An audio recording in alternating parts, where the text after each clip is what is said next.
Before we get started tonight, ladies and gentlemen, on an episode of Fast Break here on IE Sports Radio, I want to introduce you to one of our sponsors, the Southern California Warriors semi-pro football team. The Warriors dropped one to the Mercury 32-26 in this final game of the regular season. As they finished 4-6. Due to a playoff scenario going their way, the Warriors made the playoffs. And wait to see who they play next week. Congrats on the Warriors making the playoffs, by the way. The world of semi-pro sports is unlike any other organizations.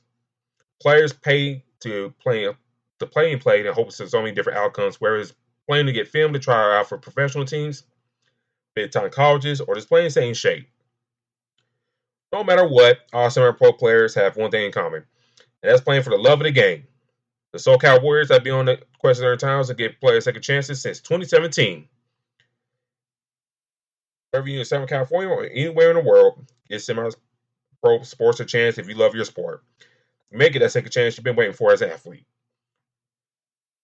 You can find them on social media at Twitter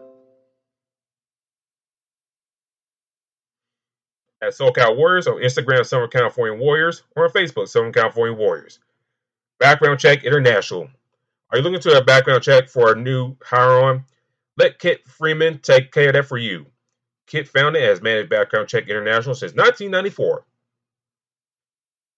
He's here to help you with the screening process. Contact Kit and let him help you make the hiring process much easier.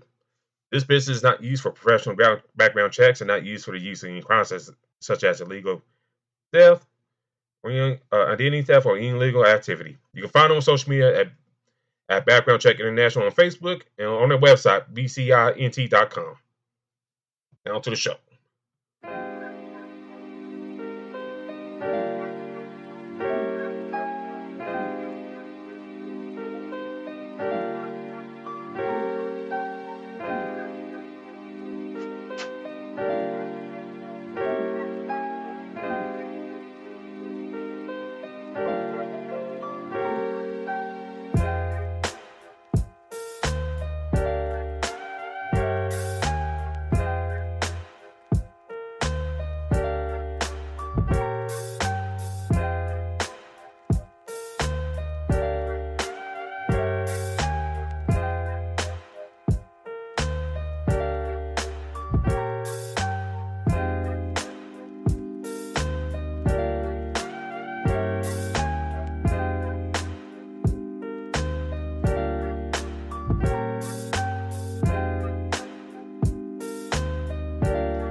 After a so-so week, can the Nets and Lakers kind of bounce back in the week coming forward?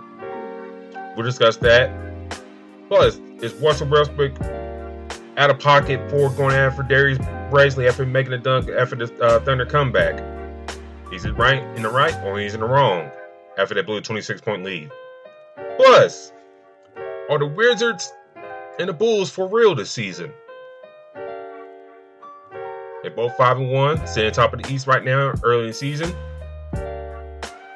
Could that change down the line? We'll talk on that and much more here on Fast Break, live on IE Sports Radio, your direct feed for IE Sports, and you're welcome to join us.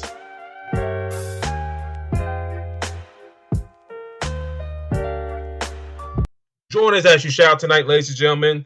Lots to discuss tonight on the last day of October, on Halloween night of all days. A lot of scary stuff going on in the NBA right now. D-Lock, how you doing tonight, sir? I'm doing pretty good. As you said, it is Halloween day and Halloween weekend. Scary ass stuff that happened already for me. A Bucks and lost.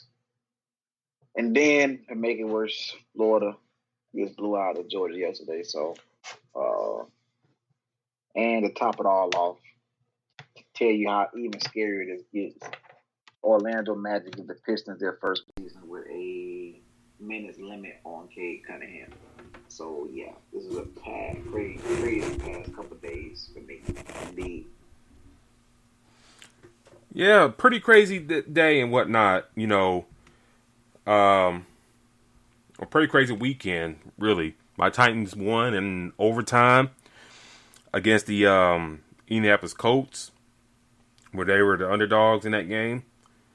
So great for that. Alabama's off. Alabama football was out this week, and all that stuff. But another thing is too. Hey, basketball, high school starting to get rolling out here, so I'm excited about that and all that stuff. Gonna watch my cousin play for the majority of the year, so I kind of took a backseat to coaching this year. So I'm trying to chase him around much as I can and watch his final year of prep sports and stuff like that. So pretty decent weekend all the way around. Plus it's Halloween, one of my favorite holidays.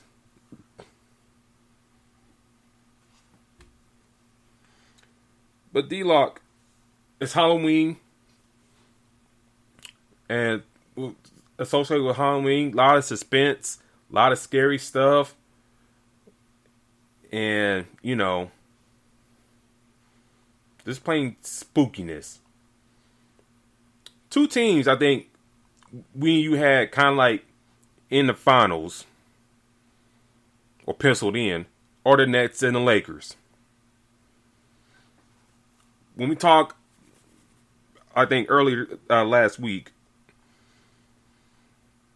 you said the Nets are trash.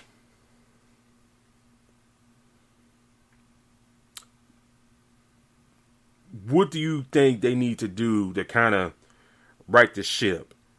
Because at times they look decent, but other times it's like you mentioned, trash, and they up 3 against the Pistons right now in the first quarter. What are your thoughts on the Nets so far in this season? Well, I think that one thing that's big is that we're coming into the season prepping. We have Kyrie, so now they have to make an adjustment to where he's not going to be there. We haven't seen too much of Cam Thomas. Hopefully, at some point, you can see him getting some minutes, which I think will be kind of hard to see, but hopefully it does come around and happen. Thinking right now, Patty Mills is getting a lot of minutes. It just seems like right now they don't have a leader. Right now, it just seems like they're just kind of going through the motion. It's just like they're just struggling. And I think one reason why is too because now the target is on their back. With so much high expectation, so many stars. They have a lot more expectation, and so do others. So they're prepping for the Brooklyn Nets as if they are Milwaukee, the reigning NBA champs. So for me, they have to find their rotation and get on that same pace of chemistry. It wasn't until the last game, I believe it was against Indiana Pacers. Before that, we didn't see the James Harden that we've seen in Houston and we've seen in OKC. It kind of like he was off a little bit, but it seems like now they have so many pieces, and we talked about this before. They got so many players on this team. It's like they're trying to get like all of them at their best to play like they're at their peak. In Brooklyn, what I mean by that is they're trying to get Aldridge when Aldridge was doing what he was doing in Portland, what he was doing in San Antonio. They're trying to get Blake Griffin to be Blake Griffin when he was in LA and before he got hurt in Detroit. And that's not the case with these guys. They need guys to fit specific roles. And when they get to that point, I think they'll be fine. But it just seems like now, you never know. Like, it's just like right now, they're so inconsistent. Trying to fight to get all of these people these minutes, and when you do that, now it kind of they have numerous different rotations. Like Bembry, I think is going to start. He's actually in now. He's going to get in a little bit more likely. Patty Mills is swallowing up a lot of minutes right now, and I think he's the next guard off the bench for them, but. Like I said, you still have Cam Thomas who could be in there. James Johnson hasn't even got a chance to even play this year yet so far. Javon Carter's still a minute. So for them, it just seems like they got to find the right group for them, right different rotations. And also, like I said, you need James Harden to be the James Harden that we know and we love to watch. So once that can happen, I think they'll be fine. But I do think, that as Kevin Durant said, that the fact that Kyrie is not there is definitely hurting him. And before I get to my point about the Nets, I want to shout out to the chat. Shout out to Tony Rodriguez. How you doing tonight, sir? And have a great night calling the Dallas and Vikings game. And shout out to Marcus Los. Great. Thank you for tuning in tonight, sir. And we'll talk about the Wizards here in a little bit, Marcus. I think we do think they are a surprise right now in the league. To the Nets, though, it's kind of let me tell you this, D-Lock. It's kind of eerie about the Nets. And why I say eerie, I know I'm trying to play up the Halloween thing, but if some of y'all don't know, SB Nation kind of changed their name to Secret Base about a few months ago or something like that. And they do this series called Collapse. Well, on this episode of Collapse they did it on the early 2000s Portland Trailblazers. Now, some of y'all probably wondering where I'm going with this. Well, if y'all remember, that Portland team, very good, but, never could have, pieced it together. It's like either they got in trouble, outside the court. On the court, they kind of shoot themselves in the foot. But one thing, in that little episode that was kind of highlighted, what you brought up, and you kind of talked about, the guys that added to that roster in that Portland group. Yeah, you got your nice core guys like Rasheed Lawrence, Damon Stoudemire, Steve Smith, Scottie Pippen, Sabonis. But then you added guys, who were stars around the league at that time, like a Sean Kemp, but that filtered out. You brought back Ross Strickland to the team.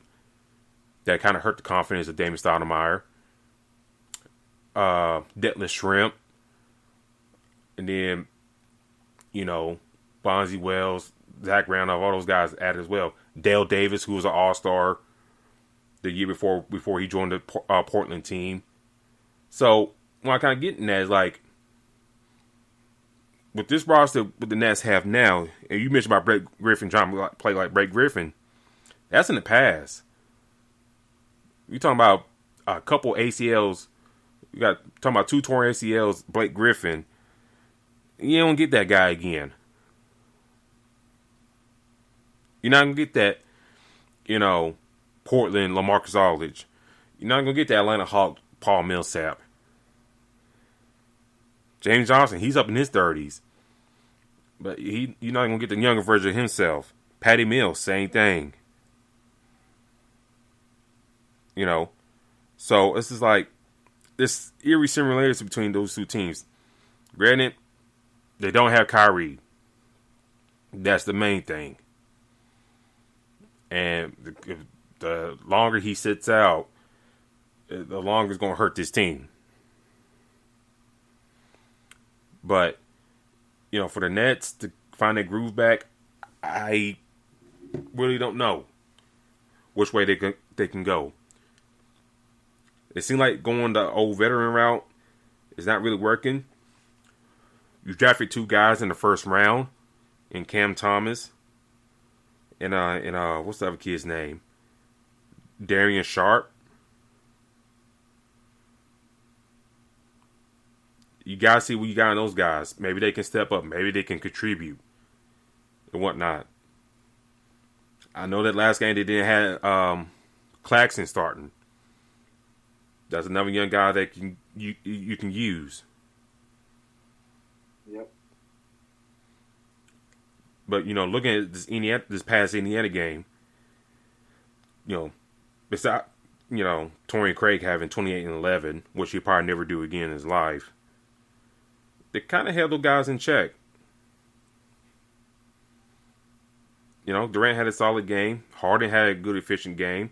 Aldridge had a great game off the bench. But, you go into that Miami game, different story. Adebayo had 24 and 9. Butler had 17 and 14 rebounds. Dwayne Dedman had 14 points off the bench. You can't allow stuff like that. You know? You can't allow stuff like that. And you can't have Tyler Hill have 8 rebounds on you like that. That's unacceptable. You know, looking, at the game live right now with them versus Detroit. Yeah, like you mentioned, Cade Cunningham not playing. Don't know why, but he's not playing. Playing pretty good right now. Grant got 9. Aldridge got 8 points off the bench. Bembry has 7 off the bench right now. So, Steve Nash has to figure out different lineups to kind of see who works with what, who works in these minute times and stuff like that. And just go from there. But I'll say this before we talk about the Lakers and stuff like that. He got to get the 2 rookies in rotations to see what they can contribute. You can't just have those 2 guys on the bench and getting DNPs. See what you can get out of them and just go from there.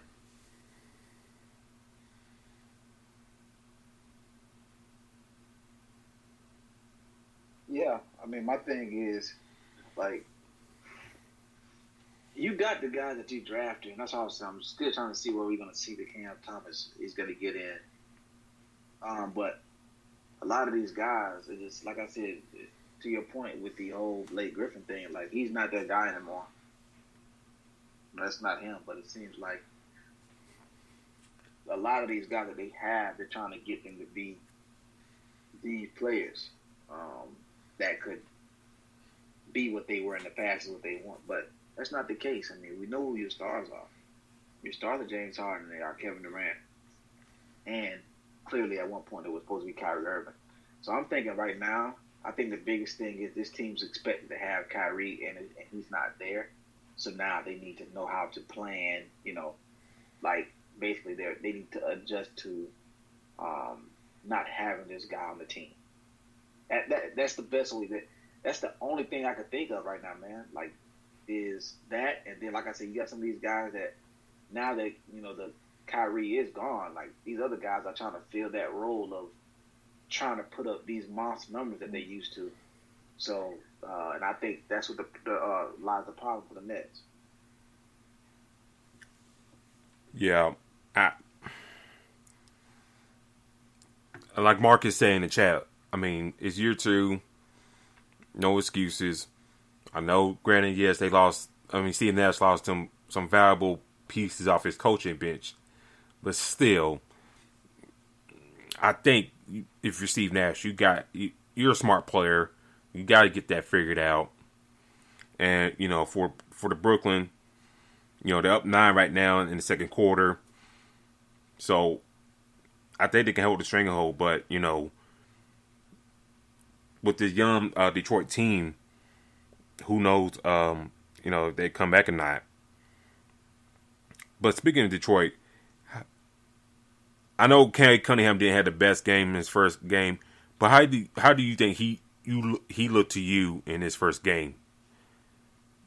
I mean, he really didn't look that bad, to be honest with you. It's just the fact that he was on that minutes restriction. Now, one thing that is granted is he did have a great matchup. So he was sitting in a situation where basically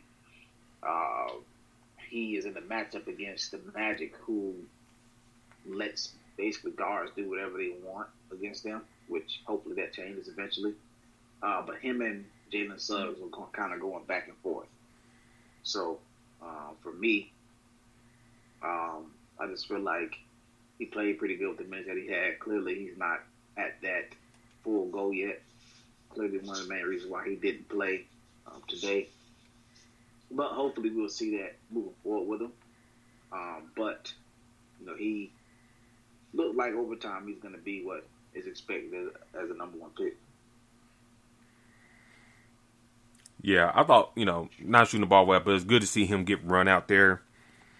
And my big thing for, what I want to see out of him is like how he and Killian Hayes are going to play. I know some people have seen on Twitter have kind of sour on Killian Haynes, but I said, give the man a little time, give the young man a little time to see how he plays. But I'm curious to see how those two will look in the backcourt.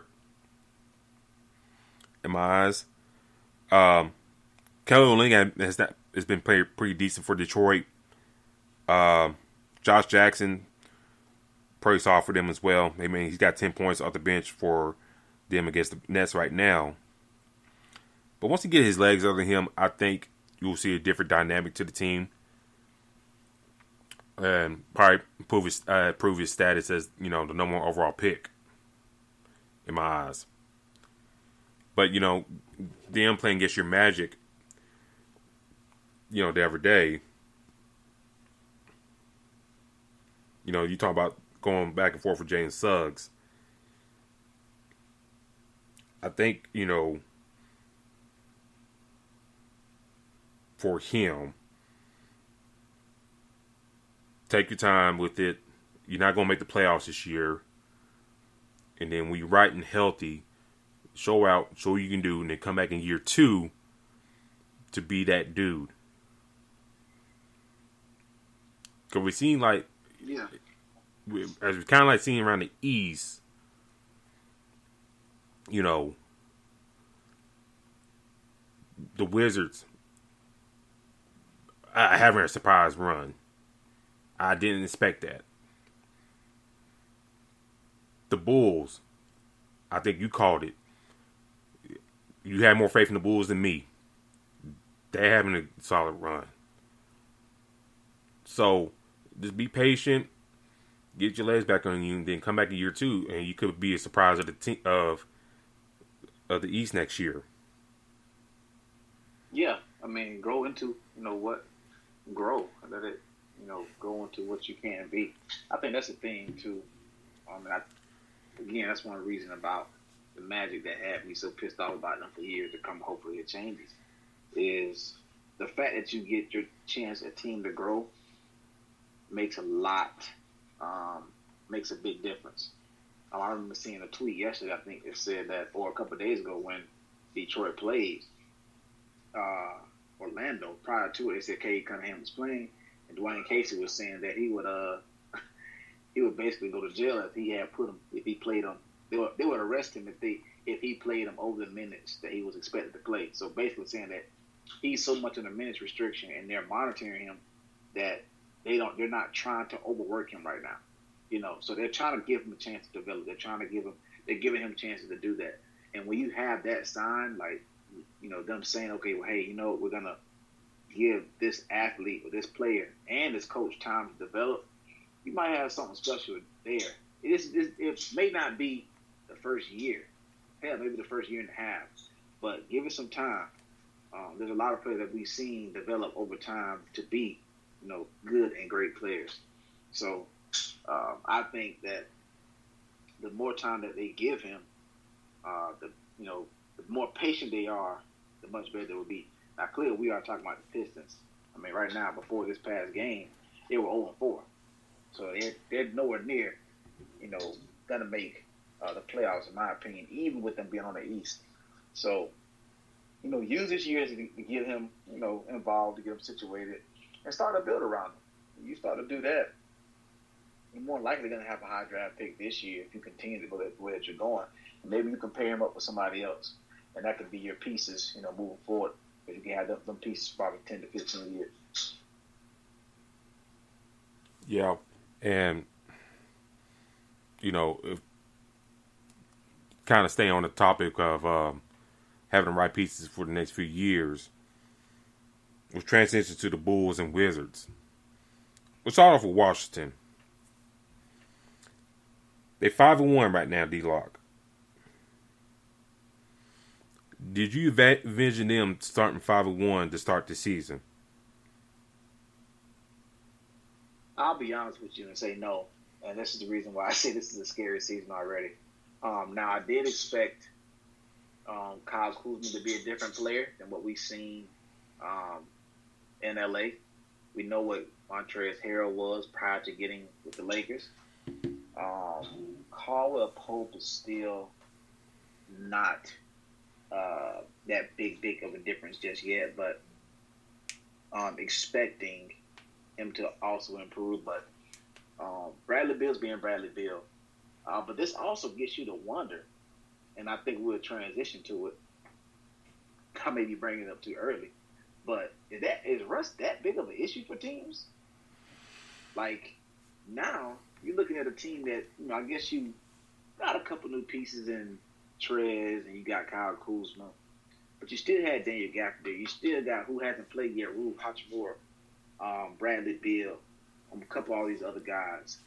And this team doesn't look as bad as last year's team did. So, for me, very much shocked. I'm hoping that they continue this trend. I think that before Daniel Gafford got hurt, Trez is known coming off the bench, so he's back in the role of him being himself. Spencer Dinwiddie is playing a hell of a job over there. He's taking the pressure off of Bradley Beal. He's playing very good. I think eventually if Kentavious Caldwell-Pope starts to wake up and starts to have more consistent games, maybe this team continues to play a lot better. So I'm liking what I'm seeing between them. To be honest with you, I don't think it's a fluke either, because remember we talked about it last year, and I told you this about off air a couple of times. I was like, man, the Wizards got a nice roster. They should be pretty good, but last year just didn't match up with that. So they're playing pretty well right now. And I like what they're doing over there. Now, I ain't going to go too far and say they're going to the NBA Finals. Hell, I ain't saying all that. But maybe this is helping Bradley Beal stay in Washington. To go to the 2 OT game against Boston. First of all, I don't know if you saw this or not, but when Montrezl Harrell, did a spin move off the baseline on Dennis Schroeder, and he was wolfing back to him, he said he was calling him trash. Yes, I did see that. I'm like, where's that stemming from? Is that just this regular trash talk, or this like a deeper rooted problem that happened that we didn't know about from last season when they both were in the Lakers? Because you don't be saying that stuff just to say that stuff, So that's something that kind of, when I saw that video, I was like, there's something more to the eye than this regular NBA trash talk. And part of the reason why the Lakers last year kind of stunk on chemistry and stuff like that. But anyways, moving on. They're 5-1 right now. Looking back at this Boston game, God, Bradley Beal took a lot of shots to get to 27 points. He was 10 for 32, 0 for 5 for 3-point line. Got 15 rebounds though, but God, that's a lot of shots to get to 27 points. Yes. That ain't good. And that's kind of like been a bad trend for Jason Tatum. He takes a lot of shots to get to a certain point total, and it's not a very good look. Now, Jaylen Brown had 34 points, out 14 to 24 shooting. He was 0 for 5 from 3-point line as well. Josh Richardson saw him getting the full things for this team. He had 18 points off the bench. Hopefully, we see more of that for them. Granted, no Marcus Smart for them. But you look at the other side of the Wizards, Bill's balling out, played well. You mentioned about Caldwell Pope. If he can find that groove that he had in Georgia years ago, I think things would be a lot better for him. But it seems like I don't know, say not just cashing in, but it's just like, it's not, I don't say the effort is there. It's just like, I don't know. It's just like, maybe just put him on the bench and see whatever young guy you got can put it in and see what they can do.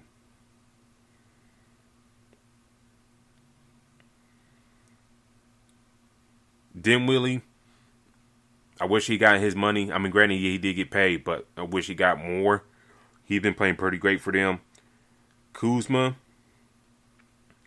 I think he's one of those guys, young guys that had to get away from LA.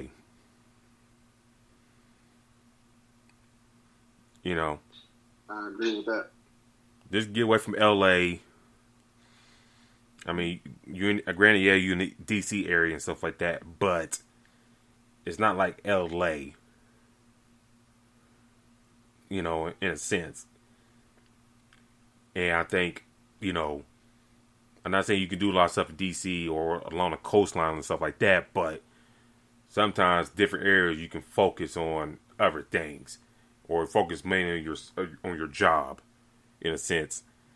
And we'll get to the Knicks in a minute, Marcus. I know you feel kind of salty about Kemba playing well for the Knicks compared to your Celtics, but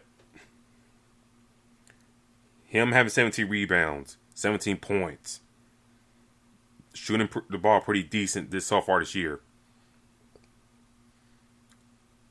I like that out of him. I was kind of wondering, D-Lock, like, you know, he kind of like that one player that have good stats on a bad team type of player. But, you know, see, like Wes Unseld Jr. has done a great job with him so far to get the best out of him. But the big question, D-Lock, can they keep this up? Can, like, you know, like Marcus says, you know, we don't feel bamboozled at the end of the year. It's like, oh, damn, we kind of have high hopes for them. But then they kind of, you know, fooled us. You think they keep this up for the rest of the year?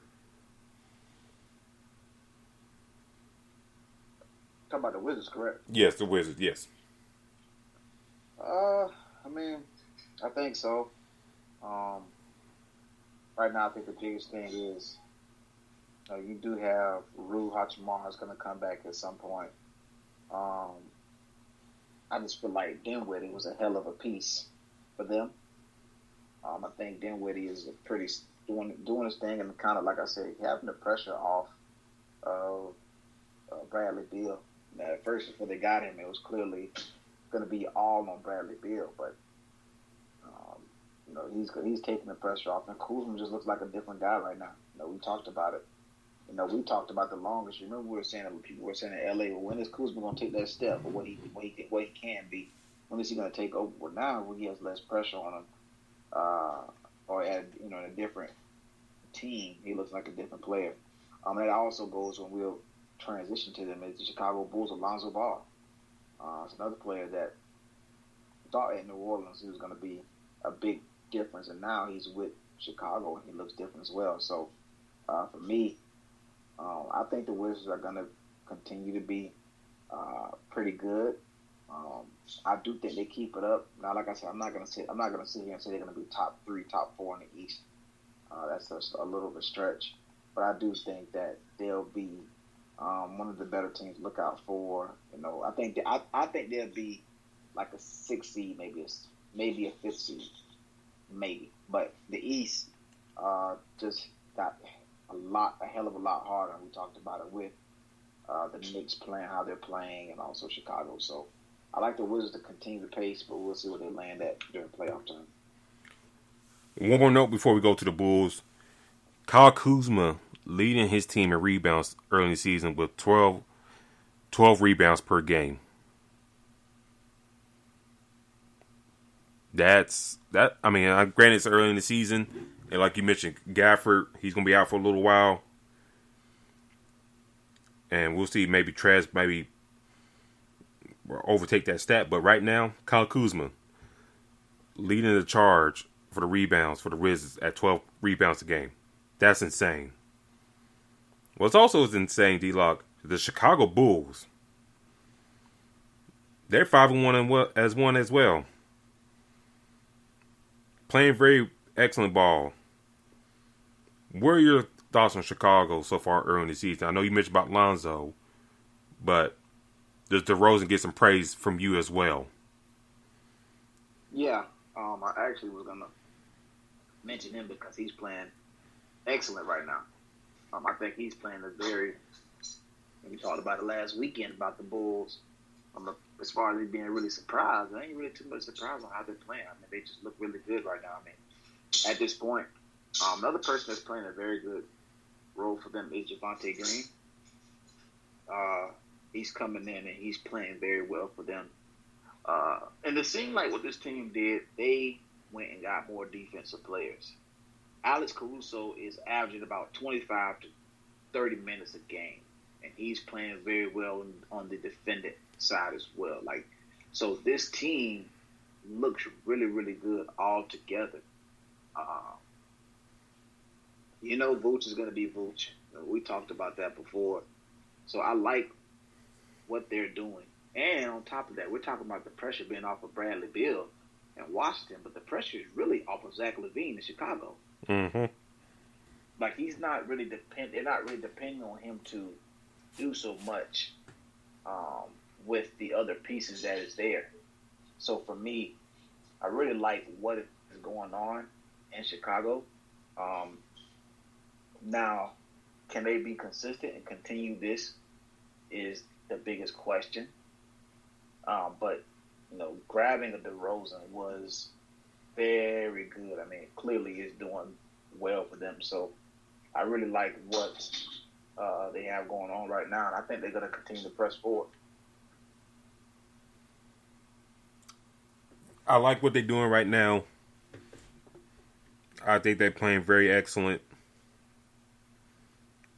I think, for them to kind of go over the top, exceed expectations, I think we got to see a little bit more schooling for Vucevic. I know right now he's averaging about like 15.8 points a game. But I think if he can at least get that up to at least 18, 19, I think they're going along with DeRozan and LaVine scoring. That'll go a long way with this team for this season. I still worry about the bench depth. After Caruso, there's not really a lot there. I know they're dependent on Ayo Dosunmu, but I was just like, after that, it's like, I know they're playing Derrick Jones more because of Patrick Williams going out for the rest of the season. Maybe he'll be back, but if their starting five is healthy for the majority of the year, I think they'll be good come playoff time. But I think for them, they gotta look to add somebody on the bench. I mean, I don't know. There's some players available, but I think you get someone in that front court, or maybe a tweener. I think they'll go a long way for them to be a serious contender down the line, especially come playoff time. But right now, early season looking good. DeRozan playing great. And, they look great in that win against Utah. Despite, Donovan Mitchell taking 27 shots to get 30 points. But they look great right now. Very, very great now. The game against the Knicks a few days ago. Losing by 1. Look good in defeat, in a sense. Look good. And, like I mentioned about the scoring for Vucevic, he contributed 22 points, DeRozan 20, and Zach LaVine 25. That's got to be like the norm for them. They all got to score 20 points each game for them to win. And then, like I said, if Lonzo can come in and have good scoring games, which he really hasn't, and at times we see him explode for great scoring games, Still wait on that for this. I still waiting for that to kind of happen this season. But if that happens, I think this Bulls team could be scary. And like Marcus said in the chat, they're playing with a chip on their shoulder, or somebody in the front office got into Billy Donovan's ass about hey man, you kind of got to do a little bit better. Yes, I agree with you. I mean, it's like, going to get like I said, they went and traded for Vooch, and that just was part of the piece that they were trying to add on. They made all these huge acquisitions during the offseason. Now, like I said last week, we still have to figure out where do they move Kobe White. He's clearly not going to be part of this team moving forward. Now, this is something that I was thinking too. I'm not sure when this happens. Is there any way Ben Simmons goes to Chicago? I don't see it. Okay. I mean, I'm not saying that it could happen, but I don't know. I've already came up in my mind that this is going to be a 3-team trade regarding Ben Simmons. So there's going to be, other teams involved. But at this point, Chicago is looking how they are, looking pretty good, clearly wanting to get more defenders on this team. Could that possibly be? Kobe White is going to be on this way out more than likely. You throw another team in there, you find some kind of trade match. Clearly that is the East. But, I just, looking at what the situation, your mind always wonders other possibilities. So, but, back to I think the Bulls will be good moving forward. I like what they're doing and the pieces that they have. As you said, I mean, if they can get more people for that bench, a rotation, they'll be pretty solid. To answer your question about Ben Simmons, I don't know. The way Philly asking price for everything, they want an all-star back, and I doubt they trade Zach LaVine. I doubt they trade DeRozan. I don't know. I just can't see. I mean, like you mentioned, it could be a 3-team trade, and Philly get more assets out of it. But I just don't. I couldn't. I mean, I could see if you plug him in that starting lineup with the absence of Patrick Williams, that'd be great if they can swing it that way. If they can pull it off, yeah. And that's my thing. I'm thinking too. It just, we know. I would say that Kobe White is. I would say that Kobe White can still be a hell of a player in the league. That's what I feel like. So could he be a potential trade option? Yes. Can it be a piece that you can put on a team? Yes. Clearly, we know what Philly is looking for. Now they keep saying they want a superstar, but could you put in Can you put in a Kobe White, and a couple other pieces with it? I mean, that's a long stretch, but at this point, man, the way Chicago is going, I mean, hell, why not go all the way in and see, at least call and see what you can kind of put together. But, I mean, you're not getting over the pieces like a DeRozan and Alonzo. Those are your main pieces. But it's just something that I was just thinking about just to see if that's possible at all. Well, what's the kind of... Well, I'm not say stay on Ben Simmons, but let's throw this out there. We're trying to say this to the Lakers. If things still ain't going right with Russell Westbrook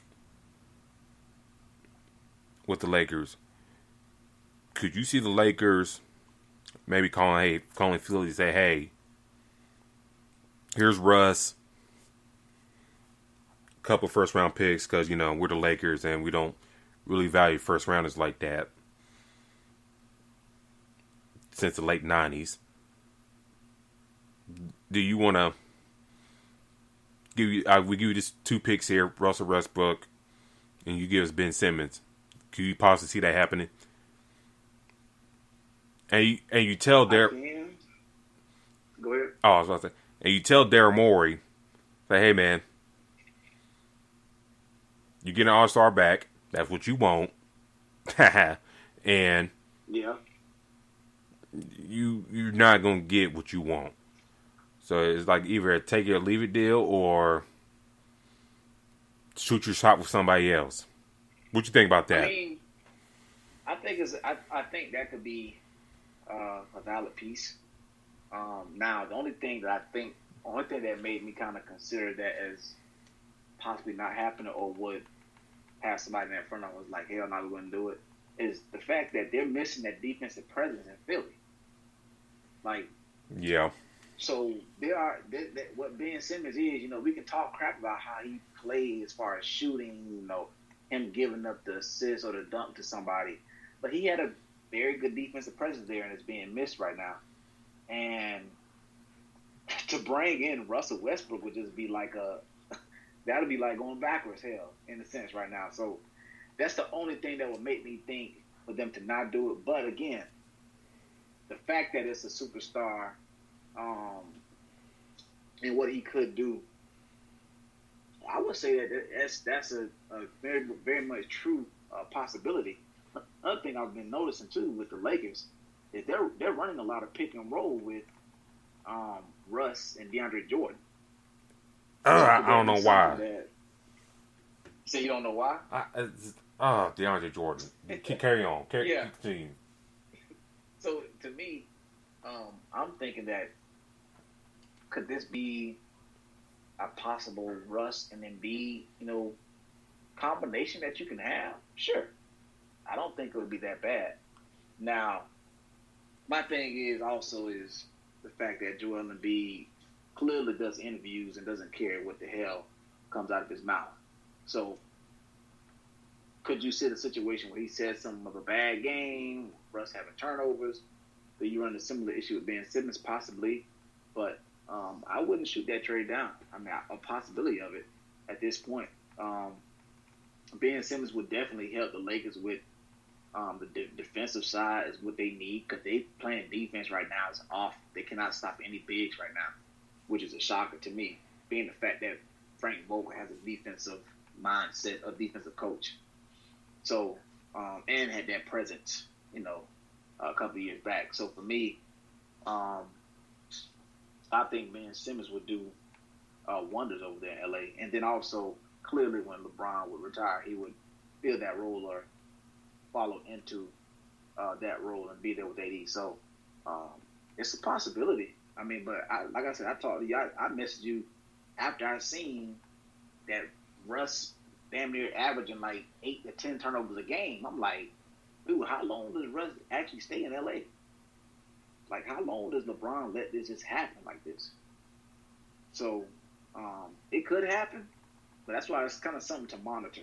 Because now you have one situation where Ben Simmons clearly doesn't want to be there. And then you got one situation in LA where it's just like, this dude, come on, dude, they're literally killing OKC. And because of the turnover, played a huge piece in them coming back. So that is something that can watch out for before the trade deadline, big time.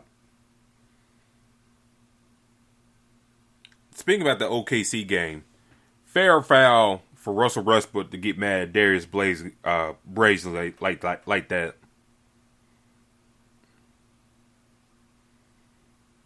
I would say it's foul. I know he's always an Energizer Bunny, but I just think it's the fact that it was in OKC back, where he originally started, and he felt some type of way. I mean, he says he's an old school basketball player and that stuff doesn't happen, but there's a lot of things that happened over the years where something similar was happening he didn't mention, that kind of stuff. So for me, I think that this is something that was a foul move. Already pissed being the fact that they lost that damn game and they were up by so much. And the fact is, he's the one that played a huge part in that loss. So clearly the fans, the stadium, the arena probably was rocking when he was turning the ball over, helping OKC. So for me, I think that was a foul move, big time. Yeah, I agree with you there. It's just like y'all had a big lead on them at halftime, and to let the youngest team in the league to come back and beat y'all like that, you can't be mad about that. I don't care if it's on written rule, nothing like that, all that stuff. Play to the whistle. Don't be lackadaisical on the inbound. Don't give up big leads to one of the youngest rosters in the league. Now, I'm not going to call the Thunder scrubs because they're clearly in rebuild mode. There's like a difference between like a young team like the Pistons and Thunder that are in rebuild mode compared to the Kings that are just like stuck in neutral. Or the Timberwolves. But OKC, they play great. They bounce back. Those young guys, played hard to get that victory. Like I said, Brazeley played great. Shai Gilgeous had one of his better games so far at that point of that season. Isaiah Roby had 13 points off the bench.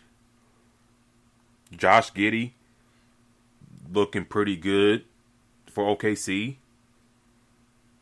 But, the thing I liked about it, the young guys for OKC getting that time, like I said they should in our previous series. Let those young guys play, get the experience, and they experienced, okay, we got down big at halftime, and we came back and almost won by double digits against, the one of the top tier franchises in the league. So, great for OKC that they won that game. Like you mentioned about Russ and turnovers. 10 turnovers to go along with your triple-double is not a great look. Whatever way you want to slice and dice it, I still don't know why they give DeAndre Jordan time. I don't know. It's just like, you just collecting a check. I don't blame you, but still, you collecting a check. Yep. And then the bench.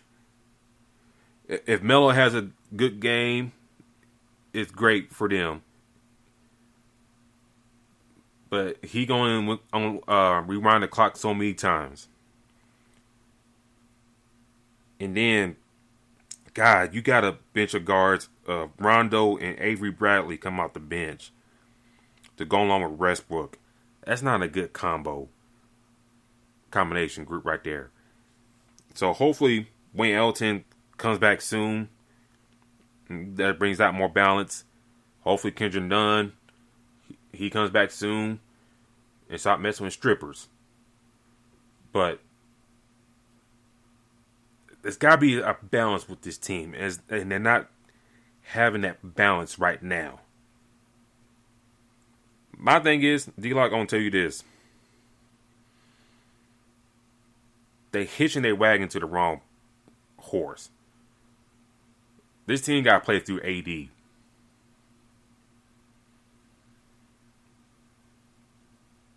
They got to play through Anthony Davis. Unless he goes down hurt. But they got to put the saddle on Anthony Davis. Yeah, that's the he needs to be the guy. I mean, I think it works much better that way. I'll say that. They got to somewhere or another. And I don't know if they're scared to talk to LeBron or tell LeBron that, hey man, we're going to run things through Anthony Davis and see how that goes. I don't know if they're scared to tell a man that, if he got something over them, but run through Anthony Davis, see how things go. They play the Rockets tonight. We'll see how that goes with them. Which should be an ass whipping, to be honest. Should be. But we thought the same thing when they played OKC. Yep. So it just, for me, you never know what it's about to. You don't know what's going to happen with the Lakers at this moment.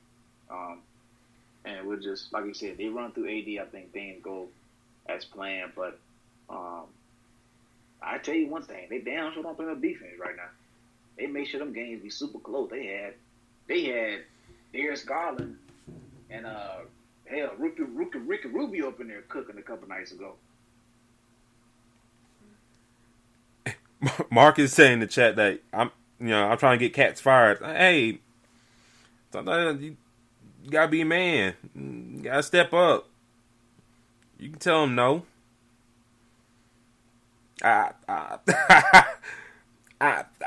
I'm just saying,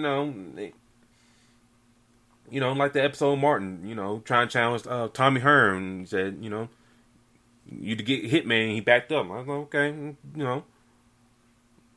you can talk to, tell LeBron, hey, we're gonna do this. But hell, if Vogel gets fired, D-Lock, hell, you seen NBA coaches, they find another job very quickly. Well, yeah, he's an NBA champ at this point, so I think he'll land on his feet big time. But it's like you said, the Lakers got to. I mean, we know what LeBron is. Now, I honestly think Russ is just like I said, like I told y'all off air. It's like what Shannon Sharp said. It's like he just can't help it. The way he plays is just the way he plays. So you're gonna have to adjust to it. I think it's the stars just need to make those adjustments around who they have. Like, okay, if Russ is gonna play like this, then you need to put him on a different rotation or however you want to set it up. But 2 ball handlers and one that turns the ball over damn near 7 to 10 times a game is not good. It's not going to help you, no matter who you are. You can have Michael Jordan on your team with Shaq. If you guys are not on that team that turns the ball over, those games are going to be close. And then we'll see Michael Jordan choking out Russell Westbrook, too, for turning the damn ball over that much. Exactly. Because Michael damn sure ain't going to let that happen. Shit, after 2 turnovers, he'll take out the ball handling himself. Exactly. Well, I mean, I think Kobe would do the same thing. So Bron is clearly a different type of guy. But again, this is the reason why I say, how long does Russ really stay there? I mean, even though it's a big thing and everybody's talking about it, but is it worth losing a lot of games that you don't supposed to lose? Because these games they're going to add up at some point. These losses, they're going to add up at some point. You can't wait too long to get on the same page. Hey, you be too far behind Utah, Phoenix, and Denver. Now you got a problem. Yep, I agree with you there. But, ladies and gentlemen, thank you for tuning in with us on an episode of Fast Break. We go live every Sunday here at 8 Eastern, 7 Central, 5 Pacific. D-Lock, how can people find you on social media? You guys can definitely find me at Black-813. I'm a little bothered about the Dave Ass Open that we got and the one we got Saturday about my Gators. So I will be tweeting about some of the pass interferences I've seen the ref calls. But be back on my Magic. Talking about them tomorrow to play the Timberwolves. Definitely follow me there at Black-813 on Twitter and Instagram. Let them know where they can find you at, man, in the podcast. You can find me on Twitter at Spawn4288. That's Spawn4288. Also, please do follow us on Twitter at Fastbreak at Fastbreak IESR. That's Fastbreak IESR. Also, I do another podcast on the side named The Crooks Process. Please follow the show on Facebook and Instagram called is in the title, The Crooks Process. I'll talk everything from sports to ongoing current issues and stuff like that. So please do follow me there. Also, please do check out iesportsradio.com for all the latest shows in the network with the NFL season in full gear. We have shows in all 32 NFL markets. So please do check out the website and check out all the shows on there. Thank you for everybody in the chat to tuning in with us tonight. And we see y'all next week. We're talking all basketball and plus college basketball around the corner too. Until then, we're out. Later.